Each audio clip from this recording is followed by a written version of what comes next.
sakit ng ngipin ko guys.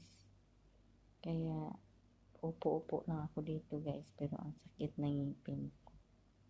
Nilalagyan ko lang ng Colgate kasi pag nilagyan ko siya ng Colgate, parang hindi siya masakit.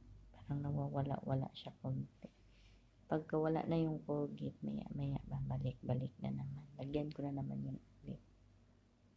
Kaya tiis lang.